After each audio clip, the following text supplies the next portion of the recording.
আসসালামু আলাইকুম। আপনারা ইতিমধ্যেই জানেন যে বাংলাদেশের সরকারি কর্মচারীদের জন্য বিশেষ সুবিধা ঘোষণা করেছে সরকার বাজেটে এবং সেটির প্রজ্ঞাপনও ইতিমধ্যে হয়ে গেছে। তো যেখানে সরকারি কর্মচারীরা এই বিশেষ সুবিধা নিয়ে সন্তুষ্ট হওয়ার কথা, সেখানে সরকারি কর্মচারীরা কিন্তু সন্তুষ্ট নন এই বিশেষ সুবিধার। কারণ একজন 20 গ্রেডের সরকারি কর্মচারী মাত্র 237 টাকা তার বেতন বৃদ্ধি হবে এই বিশেষ সুবিধায়। তো এখানে এই বিশেষ সুবিধা নিয়ে বাংলাদেশের প্রথম সারির একটি পত্রিকা প্রথম আলো একটি রিপোর্ট করেছে। সেই রিপোর্টটি আমরা একটু দেখব। এখানে বলা হয়েছে সরকারি চাকরিজীবীরা পেলেন বিশেষ সুবিধা, অন্যরা পেলেন কি। তো এখানে দেখুন, প্রথম আলোর মতো পত্রিকা এখানে এই বিশেষ সুবিধার যে বিপক্ষে একটি রিপোর্ট করছে, সেই রিপোর্টে এখানে হেডলাইন দেখলেই বোঝা যাচ্ছে। তো এই প্রথম আলো পত্রিকার এ ধরনের রিপোর্টের কারণেই কিন্তু সরকার এই সরকারি কর্মচারীদের জন্য যে বিশেষ সুবিধা ঘোষণা করছে সেটি খুবই সামান্য পরিমাণ দিয়েছে এমনটি মনে হয়। কারণ এর আগেও প্রথম আলো পত্রিকায় কিন্তু এই যে সরকারি কর্মচারীদের যখন মহার্ঘ ভাতা দেওয়ার ঘোষণা করেছিল সরকার, তখনও ঠিক একইভাবে প্রথম আলো পত্রিকার এই মহার্ঘ ভাতা বা বিশেষ সুবিধার বিপক্ষে যে রিপোর্ট করেছিল, ঠিক এখনও একই কাজ করছে এই প্রথম আলো পত্রিকা।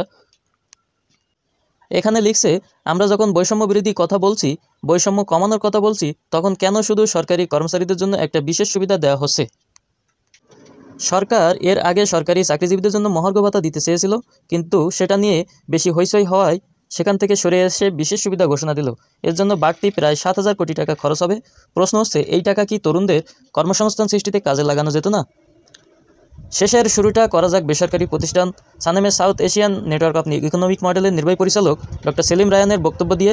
বিবিসি বাংলাকে তিনি বলেন, আমরা যখন বৈষম্য বিরোধী কথা বলছি, বৈষম্য কমানোর কথা বলছি, তখন কেন শুধু সরকারি কর্মচারীদের জন্য একটা বিশেষ সুবিধা দেওয়া হচ্ছে? তিনি মনে করেন এই মুহূর্তে অর্থনীতিতে মূল্যস্ফীতির চাপ বিদ্যমান, তাই বিশেষ পক্ষকে সুবিধা দিলে পরিস্থিতির উপর আরও চাপ সৃষ্টি হতে পারে। প্রশ্ন হচ্ছে, সরকারি চাকরির সঙ্গে যুক্ত মানুষের সংখ্যা প্রায় 15 লাখের মতো। বাকি 17 কোটি 32 লাখ মানুষের ঘাড়ে কর ভ্যাটের বোঝা ভারী হওয়া ছাড়া আর কোনো বিশেষ সুবিধাটা দেওয়া হচ্ছে। তো এখানে নিশ্চয়ই দেখতে পাচ্ছেন আপনারা, এই বিশেষ সুবিধার বিপক্ষে এই রিপোর্টটি প্রথম আলো পত্রিকায় প্রকাশিত হয়েছে। এবং প্রথম আলো পত্রিকার এটা জানা উচিত অবশ্যই যে সরকারি কর্মচারীদের জন্য যে বিশেষ সুবিধা মাত্র 10% এবং 15% ঘোষণা করা হয়েছে, সেটি খুবই নগণ্য বর্তমান সময় অনুযায়ী। অথচ সেই বিশেষ সুবিধা নিয়েও প্রথম আলো পত্রিকায় এমন রিপোর্ট প্রকাশিত হচ্ছে, যেটি সরকারি কর্মচারীদের জন্য খুবই দুঃখজনক। এবং এমনিতেই সরকারি কর্মচারীরা এই বিশেষ সুবিধা নিয়ে সন্তুষ্ট নন। কারণ দীর্ঘ 10 বছরের অধিক সময় হয়ে গেছে যেখানে বাংলাদেশে 2টি পে স্কেল হওয়ার কথা, সেখানে একটিও পে স্কেল হয়নি।